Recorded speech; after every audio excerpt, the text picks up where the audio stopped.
dos grandes desafios que nós temos na nossa vida como cristãos é ter um relacionamento pessoal com Jesus Cristo. O relacionamento pessoal que nós temos com Jesus Cristo é o segredo de toda a vida cristã. E lembre-se que a palavra de Deus, ela é incrivelmente maravilhosa, e como que eu e você precisamos dela a cada dia na nossa vida. Você tem que desenvolver uma vida devocional com Deus pessoal. Isso é intransferível. Ninguém pode fazer isso por você. Hoje eu percebo claramente que o inimigo das nossas almas nos mantém ocupados demais, para que a gente não tenha tempo de meditar na palavra de Deus, porque o inimigo das nossas almas sabe que quando eu medito na palavra de Deus, eu tenho intimidade e comunhão com o Pai. Ele quer me roubar isto. E é por isso que você tem uma agenda, e se não bastasse a tua agenda, como vive ensinando para empresários, ele te dá mais emergências.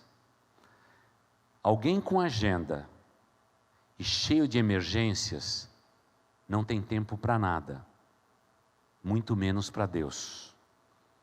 Agora, não há nada que será abordado durante esse período em que estivermos falando sobre discípulos radicais que possa, vamos dizer assim, possa ser maior do que esse sentimento de que eu e você precisamos da Bíblia, a palavra de Deus. A palavra de Deus, ela é a ferramenta que Deus usa para falar ao nosso coração. Foi tão bonito ouvir o pastor Adalberico aqui usando determinadas expressões, falando com Deus em nome de vocês que vieram aqui à frente. Como é bonito quando alguém ora publicamente como ele fez, e ele coloca um grupo de pessoas na presença do Pai, dizendo que alguns estão desempregados, outros vieram para agradecer. Quando eu fico aqui do lado, sempre acompanhando atentamente cada oração que é feita nesse lugar, esse é um dos momentos mais lindos, porque é quando eu e você podemos falar com Deus através da oração. Mas a maior necessidade que nós temos na nossa vida é Deus falar conosco. E para Deus falar conosco, eu tenho que abrir a palavra de Deus. Por favor, meu irmão, minha irmã, na busca da maturidade, não viva de domingos e quartas-feiras na sua vida. Por favor, isso não é aconselhável. Se você faz isso, você já está em grupo de risco, daqueles que serão derrotados pelo mal.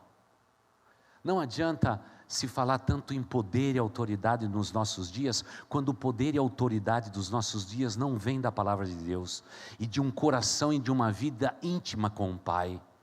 Não há frutos, irmãos, não há frutos. É muito nítido para mim nesse tempo, quando alguém fala da palavra de Deus, eu sei quando a pessoa, depois de pregar tantos anos, quando a pessoa é realmente alguém de Deus, alguém que tem intimidade com Deus.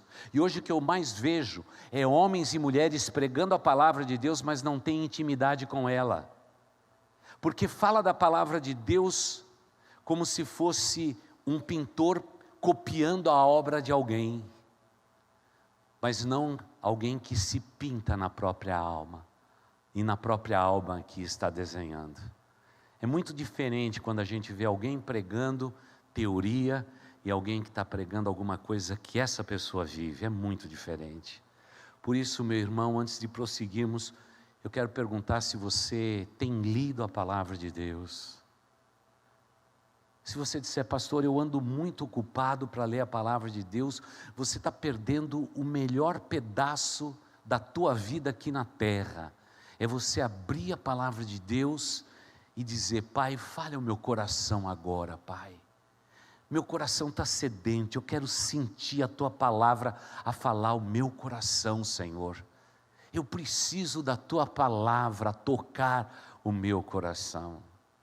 Quando a gente faz isso, irmãos, a nossa vida começa a mudar. Há 4 anos atrás eu pedi para que todos os funcionários da igreja, todos os remunerados, ao chegar na igreja, que eles pudessem ter um tempo de ler a Bíblia e orar. Eu posso testemunhar como pastor que a maioria dos nossos problemas reduziram em 50%. Porque quando a gente começa com Deus e com a palavra dEle, parece que até aquilo que a gente põe a mão é abençoado. Dias atrás uma mulher me disse que a vida dela estava de perna para o ar, que nada dava certo. Ela falou: pastor, nem receita de bolo dá certo, pastor. Não sei se usa a farinha errada, eu não sei. Eu estou vivendo uma fase ruim da minha vida. Falei: minha irmã, começa primeiro com Deus. Levante mais cedo, meia hora. E começa lendo a palavra de Deus e orando ao Pai. Se você não tiver vontade de ler a palavra de Deus, fala isso para Deus. Porque ela me disse que ela não tinha muita vontade de ler. Eu falei: fala isso para Deus. Você já viu um crente orando e dizer assim: Senhor Deus, eu estou orando ao Senhor e quero dizer que eu não tenho vontade de ler a Tua palavra. Fica tranquilo que Deus coloca vontade. Porque Deus sabe que isso é vital para que a gente cresça como um pai que quer alimentar um filho, uma mãe que quer alimentar um filho. Ele sabe o quanto isso é importante. E é engraçado que as mães não esquecem a comida do bebê, mas esquecem a comida dos bebês. E é por isso que tem no nosso meio tanta gente superficial. Por isso que o atendimento pastoral é para discutir às vezes picuinhas, besteiras. Porque os crentes hoje não são mais maduros. Crescemos numa proporção invejável. Em 1910, representávamos apenas 1% da população brasileira, nós evangélicos. 1%. Hoje os otimistas dizem que nós somos 40%. 40%. Mas que tipo de crente nós temos no Brasil? Gente que não conhece a Bíblia. Gente que não sabe orar. Pede para orar em público. A pessoa é capaz de nunca mais voltar à igreja. Como que pode crentes que não leem a Bíblia, não oram? Eles são falsos. Eles não são crentes verdadeiros. E o apelo dessas semanas, às quartas-feiras, é que você seja absolutamente um discípulo verdadeiro de Jesus Cristo. E muitas vezes estamos simplesmente vivendo vidas aparentemente religiosas. Aí é fácil. Porque se você carregar uma Bíblia, tiver um rostinho de crente na hora de tirar a foto, e só balançar a cabeça ligeiramente para o lado assim para tirar uma selfie, pronto, você já é crente. Porque Bíblia na mão, uma cabecinha meia de lado já é crente. Esse é o conceito raso, de ser crente nos dias atuais. Não foi isso que Deus planejou. O cristianismo começou com um teorema que nunca vai mudar. É lançar a mão do arado e não olhar para trás. É seguir por um caminho estreito, é caminho de renúncia. É caminho que a gente vai matar o nosso eu a cada dia, para que Cristo viva em nós. Não é outro evangelho. Mas hoje, o evangelho é o evangelho das luzes, dos holofotes, de lugares cheios de pessoas, saltitando, pulando, mas vazias do Deus eterno. E aí a gente não pode nem falar de discípulo, e nem podemos falar de discípulo radical, porque isso é uma afronta. É uma afronta. Anos atrás fui chamado por uma convenção para pregar no Congresso da Juventude. No primeiro encontro naquela sexta-feira, estando longe de casa, a turma me pegando aqui, colocando no avião, me levando para lá, me colocando no hotel para eu poder ficar. Eu fico imaginando o custo de tudo isso. Aí eu me preparei bem para falar àqueles jovens. Nunca mais vou me esquecer daquela reunião de sexta-feira. O pessoal louvou, e olha que eu gosto de louvar, viu, irmãos? Louvou,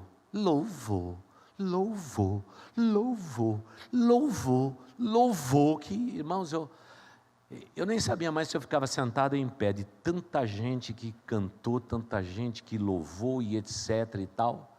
Então isso começou às 7:30 da noite, quando foi 9:15, o líder da juventude chegou para mim e disse assim: pastor, olha, é o seguinte, hoje o pessoal exagerou muito aí no louvorzão aí e tal, pastor, é o seguinte, 9:45, a gente já tem que deixar a plataforma, porque eles apagam a luz do ginásio de esporte, porque 10 horas tem que estar fechado aqui.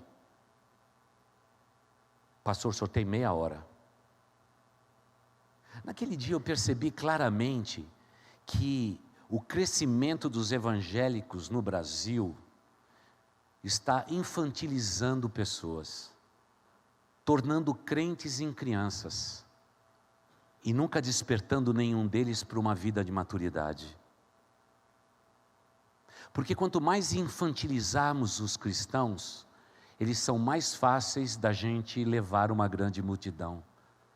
Você infantiliza para exercer domínio sobre eles. Irmãos, Deus nos trouxe nesta igreja para que sejamos crentes livres, mas conscientes. Não estamos aqui para sermos manuseados intelectualmente. Nós estamos aqui para crescer espiritualmente. Esse é o desafio dessa casa. Mas me parece que esse viés de tornar cada crente infantilizados, talvez esse seja o mercado mais atraente que tem nos dias atuais. Porque o que eu vejo nas redes sociais é infantilidades. É beijos, caras, faces, roupas, onde eu como, o que eu faço.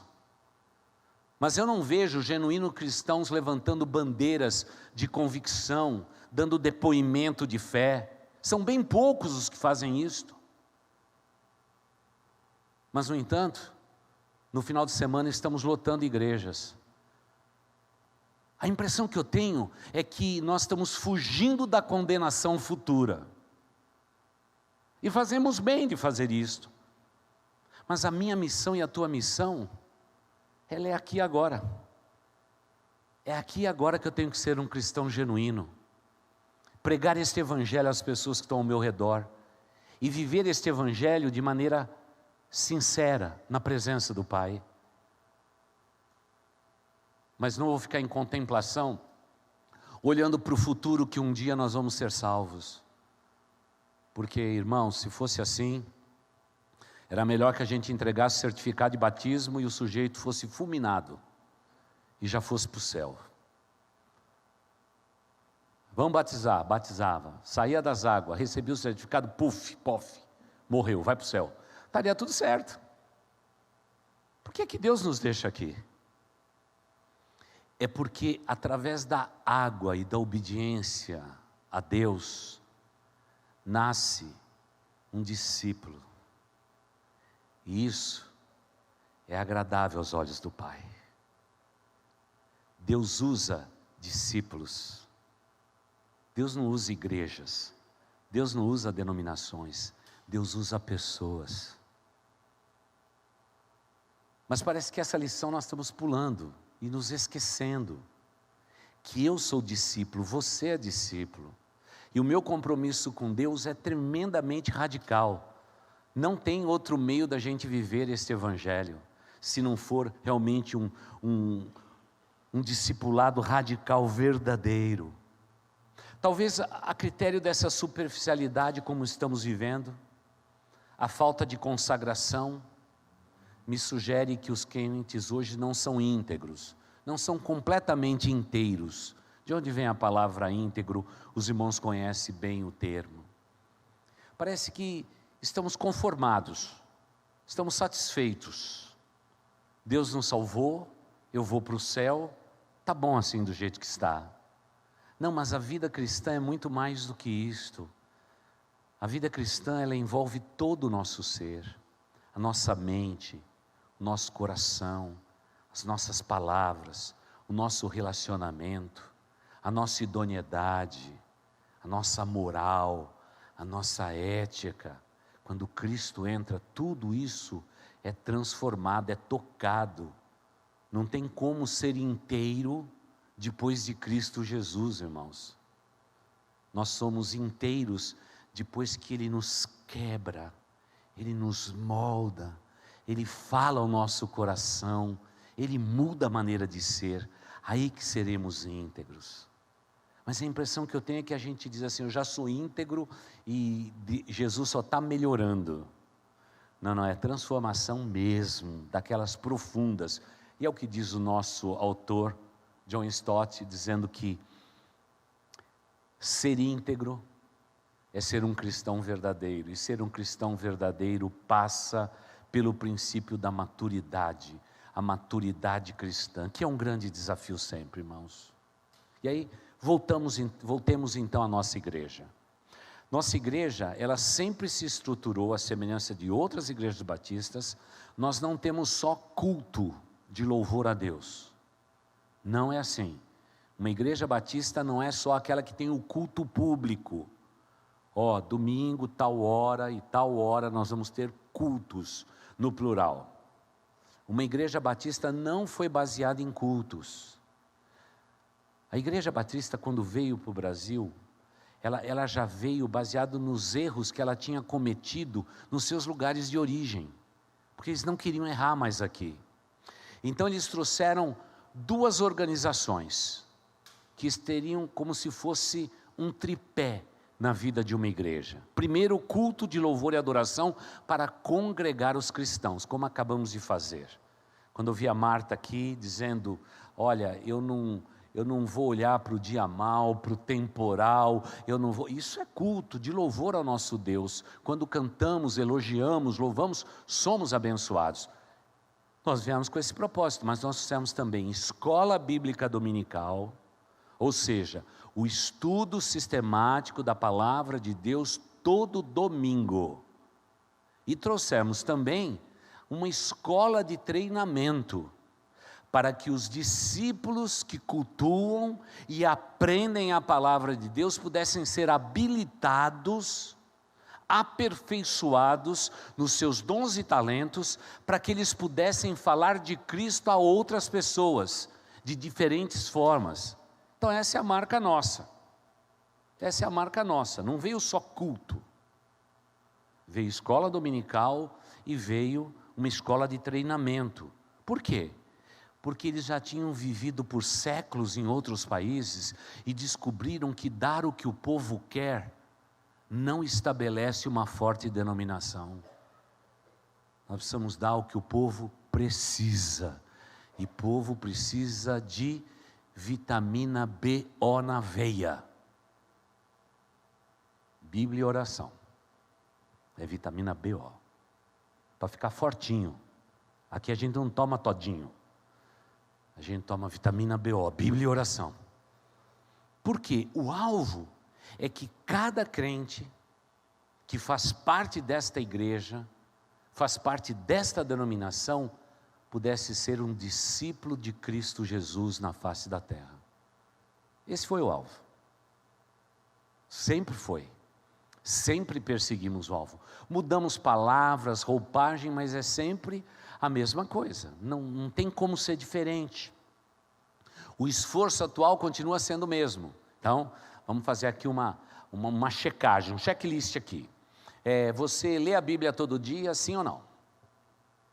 Você ora a Deus todo dia, sim ou não? Aí eu vou perguntar, você assiste os cultos públicos da sua igreja? Quarta-feira, domingo de manhã e domingo à noite, você faz isso? Então, é o checklist. Você vem à escola bíblica dominical? Você participa de uma classe? Tem que ter checklist. Você participa de grupos de interesse ou grupos de alcance dessa igreja? Tem que ter. Porque é através desses expedientes, e mais a comunhão, as festividades e tudo que essa igreja realiza, nós tentamos impregnar na alma de todos o que significa ser um discípulo de Cristo Jesus. E isso é precioso, isso é grandioso. Quando a gente faz com a criancinha desde pequenininho, irmãos, quando chega na adolescência, eles já estão firmes com Deus, eles sabem como as coisas funcionam.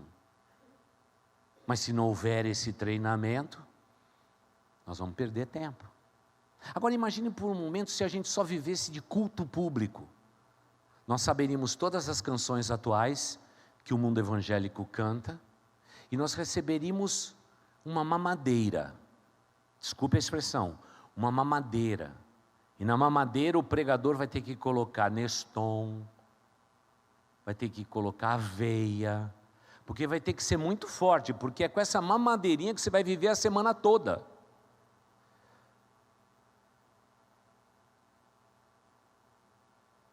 Então é muito difícil. E dizer para o sujeito, abre a boca e beba. Porque durante a semana, ele não vai ter mais nada de Deus. O que vai ter é aquela mamadeira do domingo. Se você bebe mamadeira só de domingo, você é o quê? Você é um discípulo ou um bebê? Um bebê. E a maioria das nossas igrejas são tudo bebês. Por isso que eles não têm interesse por culto de meio de semana. Por que eles vão estar aqui? O culto de final de semana é melhor, porque aí eu com uma paulada só, eu mato 2 coelhos. Eu vou para a escola dominical, fico para o culto, levo minhas crianças para lá, vejo os irmãos, digo oi, digo para o pastor, até a semana que vem. Pronto, deu uma paulada, já resolvi tudo. Agora, o problema não é da igreja, o problema não é meu. O problema é de cada um de vocês e destes que tem esse estilo de vida. É uma pena. É uma pena. São pessoas que estão tão perto da verdade, mas no entanto tão distantes de Deus, porque falta profundidade. Porque só existe uma matéria na Bíblia que nos ensina a sermos profundos, é a maturidade. Só quando um crente é maduro, é que ele entende que ele tem que ser profundo na palavra de Deus. Até não chegarmos à maturidade, eu não preciso de profundidade. Essa é a diferença entre as pessoas. Puxa, mas como que você sabe tanto da Bíblia e eu não conheço tanto a Bíblia? É porque ele já passou por aquele processo de maturação, e quem é maduro tem profundidade na Bíblia. Quem não é maduro não tem profundidade na Bíblia. Não tem, não adianta você pedir. Ele continua vivendo de mamadeira. E agora, então, com o Facebook, alguém coloca lá um versículo, Provérbios tanto, o sujeito já lê no Facebook e diz assim o Senhor, pronto, já estou satisfeito, já fiz a minha devocional. A devocional de uma pessoa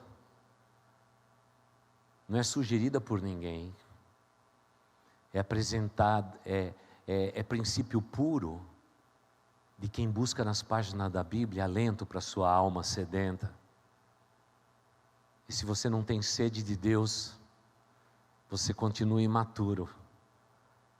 E quem é imaturo jamais vai ser profundo nas Escrituras Sagradas. Mas quando tiver a profundidade, ele já se tornou um discípulo radical sem perceber. Talvez seja por isso que Paulo, escrevendo aos Coríntios, capítulo de número 3, os versículos de 1 a 3, ele diz assim: irmãos, não lhes pude falar como a espirituais. Você imagina, a igreja só tinha começado, irmãos, milagres, maravilhas, curas divinas. Os irmãos se lembram daquele período pós-Pentecostes? Tudo que não aconteceu, acontecia, né, irmãos? E por que o Espírito Santo era mais abundante, com sinais e maravilhas naquele tempo? Porque tinha que ter credibilidade a palavra de Deus. A palavra de Deus não tinha sido composta ainda. Eles tinham que mostrar sinais e maravilhas para autenticar o que eles estavam pregando sobre Jesus. Naturalmente, havia mais abundância de sinais e maravilhas do que existe hoje. Hoje, claro que existem sinais e maravilhas também, mas eram mais abundantes naquele tempo, porque era a maneira de que eles diziam, o que eu estou ensinando vem de Deus. Tanto é que no final do culto eu vou agora orar, e Deus, pela sua vontade, vai curar pessoas, vai abrir os olhos dos cegos, vai transformar todas as coisas. Aí todo mundo naquela reunião diz assim: Deus está aqui, esses homens estão falando em nome de Deus. Quanto mais a igreja cresceu, se organizou, a palavra de Deus foi organizada, os sinais vão diminuindo proporcionalmente. Por quê? Porque a palavra de Deus é a palavra de Deus, é dela que o mundo precisa. O mundo não precisa de sinais e maravilhas, ainda que eles sejam necessários. O mundo precisa da palavra do Deus vivo, é isso que eles precisam. E é interessante perceber que mesmo sendo uma época onde tantos sinais e maravilhas, olha que Paulo diz: irmãos, não lhes pude falar a espirituais, mas como a carnais. Como o quê? Crianças em Cristo. Dei-lhes leite e não alimento sólido, porque senão eu vou matar o bebê. Ninguém dá feijoada para um bebezinho, né, irmãos? Não dá, vai morrer. Não lhes dei alimento sólido, pois vocês não estavam em condições de recebê-lo. De fato, vocês ainda não estão em condições. Tem muita gente que quer ser igual à igreja primitiva, né, irmãos? Ah, pastor, a igreja nossa precisa voltar à igreja primitiva. Qual? Coríntios?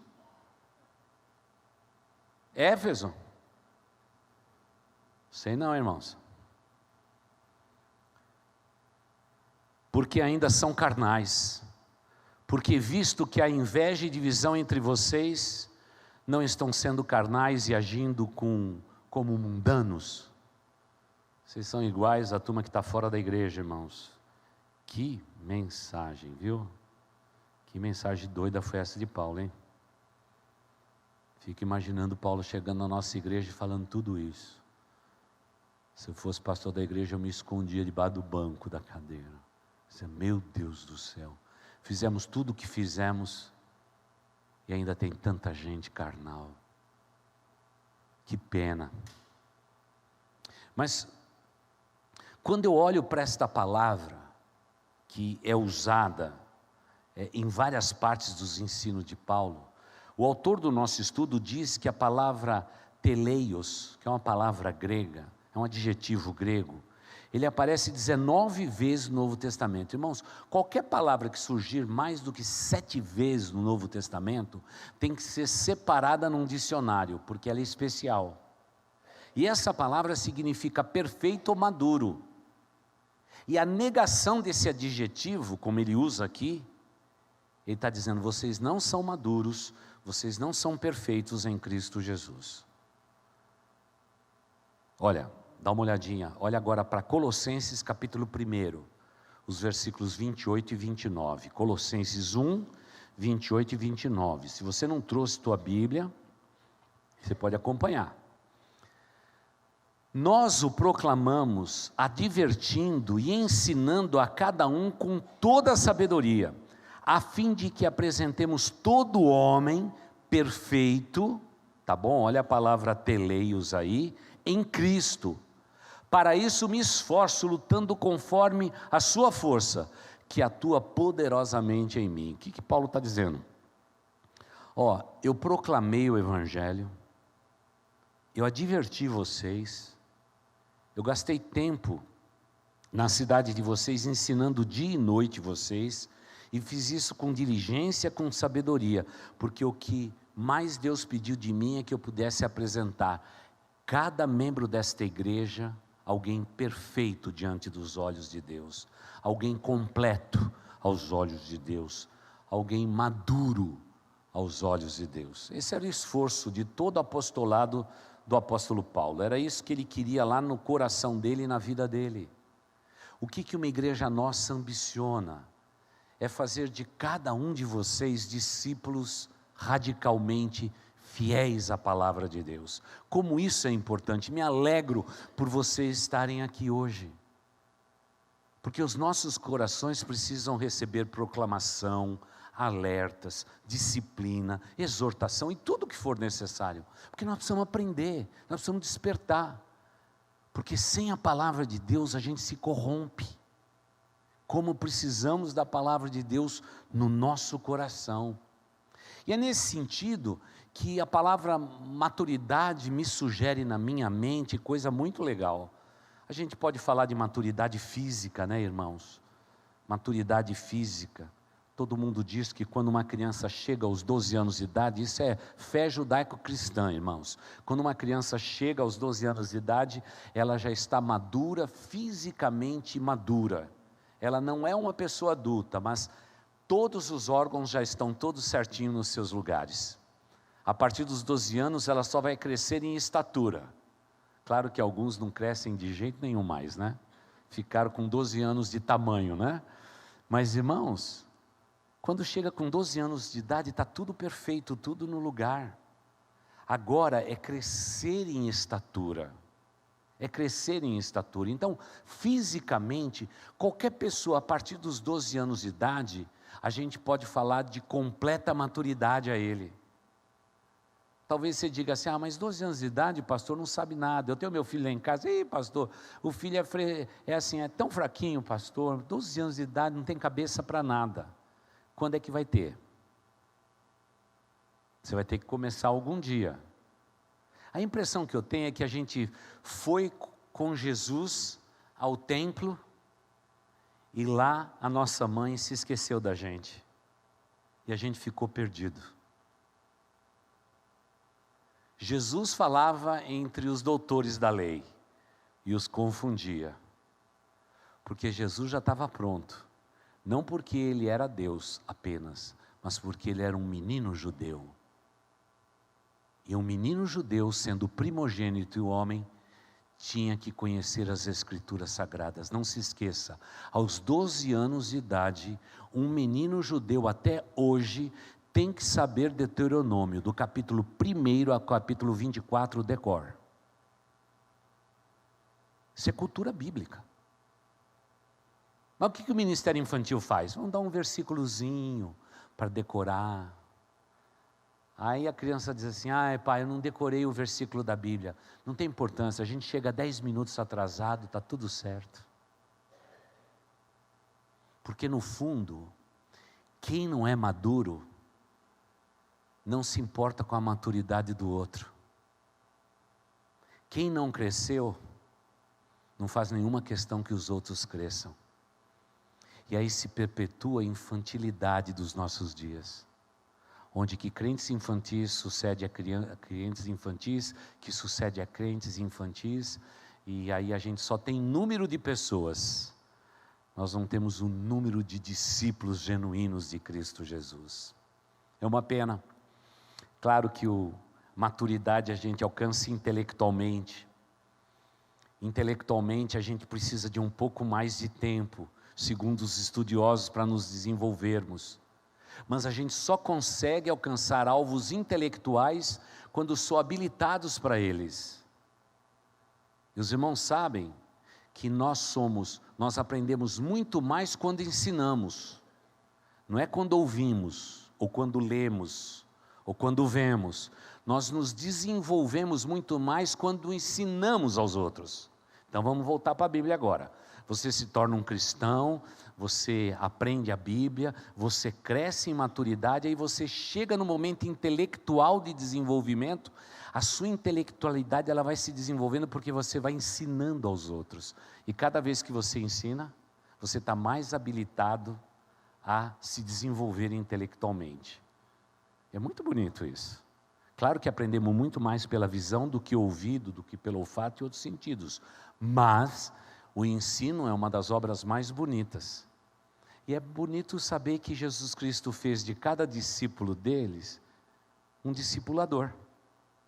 Porque Jesus Cristo sabia que ele ia também se desenvolver intelectualmente. Porque todo mundo que quer ensinar se prepara para isso, estuda, aprende mais, ouve mais, assiste mais, cresce mais. Então tudo isso faz parte do pacote. Agora, valores éticos e morais, eles têm que ser ensinados para alguém até 5 anos de idade. Alguém pode ter um encontro com Cristo e ter a sua vida moral e ética mudada? Pode. Mas já percebe que a cara que eu fiz? Pode. Porque não é mais uma coisa natural. É uma coisa em que o ser humano, que na verdade viveu uma vida com uma baixa moralidade, com uma ética desvalorizada, ele vai lutar muito na vida adulta para ser alguém íntegro. Pode até se converter, mas de vez em quando conta umas mentirinhas. Porque já virou um vício, uma tendência, uma dependência. Mentiroso também é dependente, viu, irmãos? Por isso que aqueles 5 primeiros anos dos seus filhos, uma igreja quer. Porque se você anda esquecendo alguma coisa no teu lar, a gente vai ter chance de ensinar aqui, montando os valores éticos e morais de uma criança. Ali em cima a gente só alicerça depois dos 5 anos de idade. Talvez seja por isso que lá atrás os comunistas diziam assim: me dê todas as crianças do mundo até 5 anos de idade e nós vamos dominar o mundo. Então lembre-se, talvez você não tenha vindo pronto para a igreja. Você conheceu a Jesus Cristo mais tarde. E hoje você está dentro da igreja e você vai dizer para mim: pastor, o que eu mais luto na minha vida é com esse código de ética, de moralidade, e eu viver na minha vida, pastor. É porque ficou faltando alguma coisa lá. Jesus Cristo recompõe? Recompõe, mas dá trabalho. Eu tenho que fazer a minha parte. Eu tenho que ter sempre conselheiros puxando minha orelha. Tem que ter sempre gente dizendo: está errado. Isso é bom, irmãos. Isso é bom demais. Outro dia mesmo passei por uma classe nossa aí, né? E estava alguém dizendo assim: não. Eu estava mostrando a igreja, até fiquei meio assustado, porque quando eu pus o pé no lugar, eu disse: não, eu senti que não era para eu entrar. Aí eu já voltei para trás. Né? Ele estava de costas, o professor dizia assim: não. Não negociamos isso é inegociável na vida cristã. Um crente diz sempre a verdade, custe o que custar, mesmo que custe a sua reputação, ele sempre diz a verdade.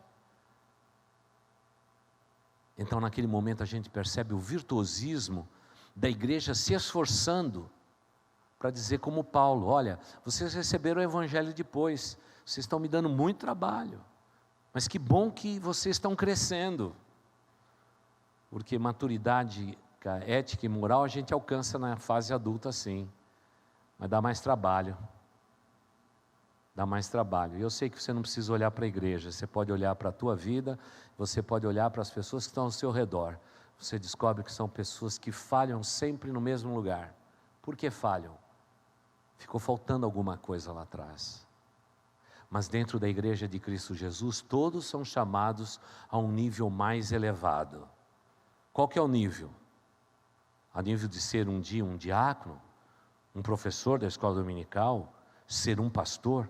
Não, o padrão é muito mais alto, é crescermos até a estatura do varão perfeito chamado Jesus Cristo.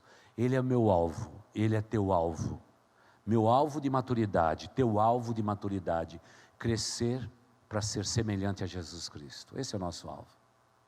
Não é baixo, é alto, não é humano, é divino, não é aquilo que os meus olhos podem ver, é aquilo que eu só consigo notar com as coisas sobrenaturais. É com esses olhos que a gente tem que ver. Agora, um cristão também, ele tem que alcançar a maturidade emocional. Tem que ter vida emocional boa. Eu já tive muita ovelha que deu trabalho, viu, irmãos? Emocionalmente, crianças. Às vezes eu nem conseguia entender o que eu estava fazendo como pastor naquela igreja. Porque os crentes brigando por coisas tão pequenas. Brigando por posição, por cargos. Manuseando reunião, porque ia ter uma assembleia. Alguém ia ganhar um posto. E a gente tem que pôr fulano de tal naquele lugar, porque ele é um dos nossos. Meu Senhor Jesus. Quando a gente vê isso, a gente percebe que são pessoas que emocionalmente são pessoas problemáticas. São pessoas que precisam de ajuda psicológica. Precisa recompor a sua vida psicológica. E às vezes o evangelho, não é? Dando os passos que a gente dá hoje nos dias atuais, né? Dá esse passo, aquele passo, aquele passo, aquele passo. Meu irmão, o passo de uma pessoa emocionalmente assim é dizer o seguinte: você é pecador, você está destituído da glória de Deus, se não tiver Jesus na tua vida, você está perdido, você vai para o inferno mesmo. Não tem outro jeito não, irmãos. Terapia de choque. Para ver se emocionalmente a pessoa descobre que não são as coisas transitórias é que importa, mas aquelas que são divinas e espirituais, é isso que importa na vida.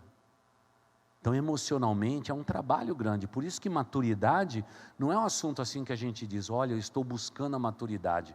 Quando eu digo isso eu estou dizendo muito mais coisas que eu posso imaginar. Tanto é que naquele versículo ele diz: a fim de apresentarmos todo homem perfeito em Cristo Jesus, ou seja, completo, íntegro, maduro em Cristo Jesus. Agora, claro, eu também tenho que dizer, né, irmãos, quando alguém chega na igreja, aceita Jesus, sua vida é transformada, e você vê aquele homem, aquela mulher, aquela família buscando a Deus, a tempo e fora de tempo, procurando obedecer ao Pai em todas as coisas, refazendo suas vidas de uma maneira maravilhosa, e você sente ali uma genuína conversão, você sabe que o desafio daquela família é a maturidade completa. E como é gostoso a gente poder desfrutar dessa amizade e dizer: vocês chegaram lá, vocês chegaram lá. É algo completamente diferente, é uma coisa bonita da gente se ver. Eu todo domingo sou parado por mais ou menos umas 3 crianças da igreja. Eles vêm me cumprimentar, bate a mão, dá 5, dá um soquinho, olha para mim e tudo mais, e diz sempre a mesma palavra: pastor, um dia eu vou estar no seu lugar. Eu falei assim: é isso aí. Mas eles não vão, na verdade, tirar o meu posto, puxar o meu tapete. Eles estão dizendo: no futuro, pastor, eu vou ser um pastor igual você. Eu digo: não, você vai ser melhor do que eu. Melhor do que eu. Já estou te esperando. E um deles, eu fico imaginando aquela figurinha carimbada na sala da escola dominical. Deve dar um trabalho para a professora, porque as perguntas que faz para mim no final do culto já são perguntas que adulto não faz, não. Ele disse: pastor, eu preciso que o pastor me explique qual é o pecado que não tem perdão. Se Deus é perdoador, eu não estou entendendo, estou confuso. Aí eu chego e digo assim: fala com qualquer um desses discípulos aqui que eles vão responder para você. É tudo discípulo aqui, pode perguntar para qualquer um deles. Minha mãe mandou falar com o pastor. Minha professora também, porque falou que essas perguntas difíceis só o pastor vai responder. Qual que é o pecado que não tem perdão? Você já percebe? Eu acho que ele vai ser um pastor mesmo, porque ele lê a Bíblia, ele está buscando ao Pai. Deus tem um caminho na vida dele. Ele não decidiu ficar nadando na superfície. Ele buscou a maturidade, mesmo na sua tenridade, quer ser mais profundo. Deus vai usá-lo para a glória dele. Pode ficar tranquilo, não é? A turma dos juniores, os professores já falaram: pastor, estava aqui no último treinamento do Ministério Infantil, fui lá tomar um café com um jovem da igreja, subi lá, sentei lá na parte de cima para tomar café. Logo o professor disse assim: pastor, o senhor está sendo chamado lá nos juniores. Nós precisamos que o pastor vai falar sobre Apocalipse para nós. Isso não é qualquer coisa, não. Isso é coisa complexa. Não é qualquer conversinha que você joga fora que você enrola junior, não.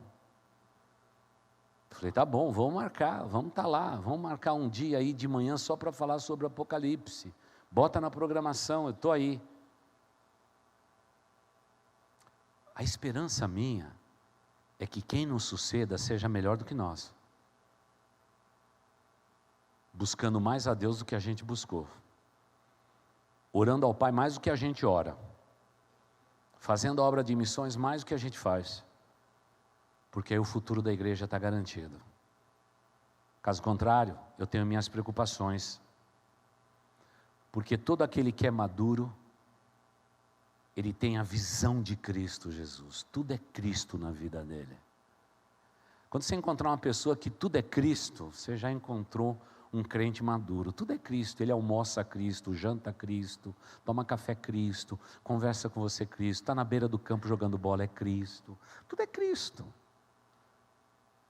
Porque a visão de Cristo transformou a sua vida.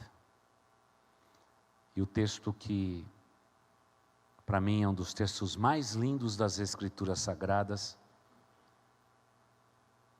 é esse.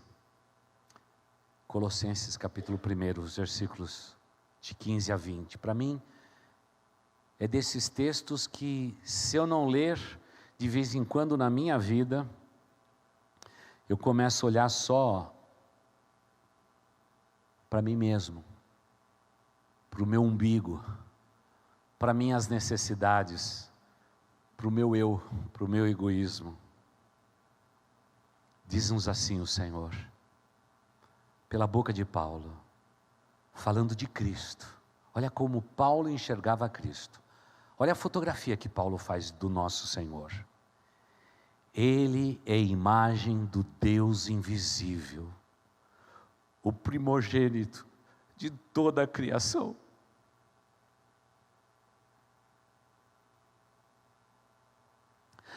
Pois nele foram criadas todas as coisas, no céu e na terra, as visíveis e as invisíveis, sejam tronos ou soberanias, poderes ou autoridade, todas as coisas foram criadas por Ele e para Ele.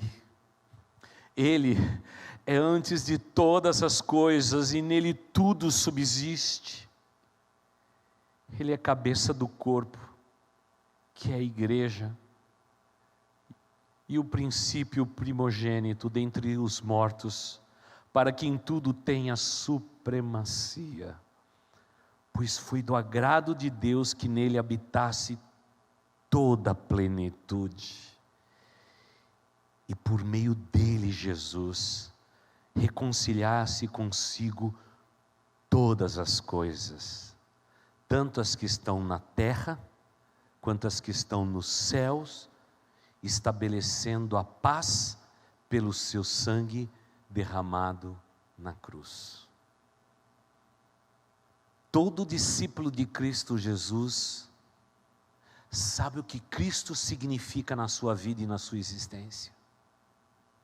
Ele entende claramente que tudo foi criado por Ele, Jesus, e para a glória dEle. E que Ele não é um produto de uma denominação ou de um pregador. Ele é Deus, absolutamente soberano. Ele não é domínio de uma denominação. Ele é o Rei de todos, em todos os lugares. Porque onde 2 ou 3 invocarem o seu nome, Ele está presente. É por isso que eu amo a Jesus. Porque Ele é incomparável. A maneira com que Ele nos trata é uma maneira tão digna, tão amorosa, que nós podemos ter toda a poesia nas mãos, toda a canção, mas a gente nunca vai conseguir traduzir o que de fato Jesus Cristo é. Tão sublime, tão maravilhoso, que só Ele consegue ser. Um Deus que se importou com cada um de nós quando não havia beleza nenhuma em nós, quando éramos ainda pecadores. Ele nos amou. Sabendo que pairava sobre nós a condenação da morte, Ele decidiu ser ao mesmo tempo o cordeiro que expiaria pelo pecado, para se tornar o nosso advogado. Ele nunca olhou e se atentou à sua glória, mas Ele se humilhou. E achado na forma humana, Ele se humilhou e foi servo de todos nós. E não obstante tudo isso, Ele morreu uma morte de cruz, uma morte de vitupério entre ladrões e salteadores.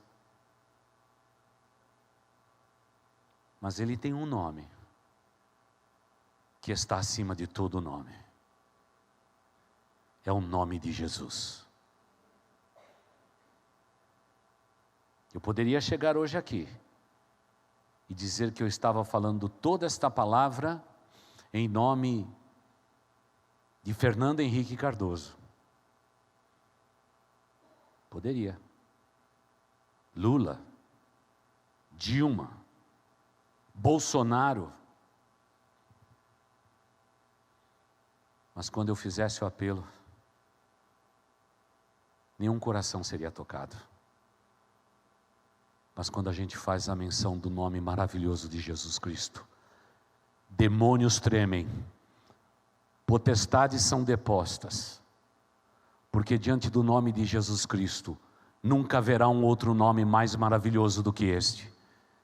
E querida igreja, Ele fez de cada um de nós, seus discípulos, não discípulos rasos, crianças superficiais, mas Ele fez de nós discípulos maduros para a sua glória, porque Jesus sabe que são estes que definitivamente na hora da decisão tomam as decisões mais nobres que um ser humano pode tomar em nome de Deus, honrando este nome que está acima de todo nome, o nome de Jesus Cristo. Por isso, querida igreja, eu estou aqui diante de vocês, não no nome de um presidente, eu estou aqui no nome do Rei dos Reis, do Senhor dos Senhores, daquele que é digno de todo louvor e adoração, daquele que venceu a morte, daquele que vive para sempre, daquele que é o Verbo, daquele que é a porta, daquele que é o Senhor de todas as coisas. É no nome dEle, porque o meu nome e o meu sobrenome não tem poder algum, nem eu nem você temos reputação para tal coisa, mas o nome dEle sim, o nome dEle é digno e valoroso, e é deste nome que eu sou chamado discípulo de Jesus Cristo. Eu não volto atrás, eu não terei outros deuses diante de mim, meu compromisso nunca será com o homem, será sempre com o Cristo da cruz, e por isso eu estou firmado na rocha dos séculos, o Cristo de Deus, e desse lugar, só Ele pode me demover, homem nenhum pode fazer isto, porque esse é o poder e autoridade que Deus nos dá, através do nome que está sobre todo nome. Talvez o maior trabalho do inimigo das nossas almas, o diabo, Satanás nos dias de hoje, é realmente reduzir o nosso tamanho, é ensinar e sussurrar aos discípulos de Cristo que eles são pequenos, eles são horríveis, são limitados, não têm poder, o mundo é mais sábio do que vocês, o mundo pode mais do que vocês, os homens ricos desse mundo podem mais, pode nada, porque você em Cristo Jesus, você foi chamado mais do que vencedor, irmãos, ninguém consegue deter esse povo, ninguém consegue, é povo de Deus, e como diziam os pentecostais no passado, ninguém detém esse povo, porque isso aqui, a palavra de Deus é obra santa, irmãos, e não consegue deter, pode tentar amargurar, pode tentar prender, pode tentar colocar na cadeia, irmão, se botar na cadeia aí que o negócio cresce mais, porque crente que não está na cadeia é muito folgado, mas crente na cadeia é firme, é filho de Deus mesmo, perseguido então pela fé, e multiplica Cristo em tudo quanto é canto. Tanto é que eles nem querem ser livres. Eles dizem, pastor, está bom do jeito que está. Quanto mais persegue, mais a gente cresce. Eu fico imaginando o dia que a cortina de bambu cair. Vai surgir a maior igreja do mundo. A maior igreja do mundo. Não vai ter uma maior do que a chinesa. Foram oprimidos para não crer em Cristo.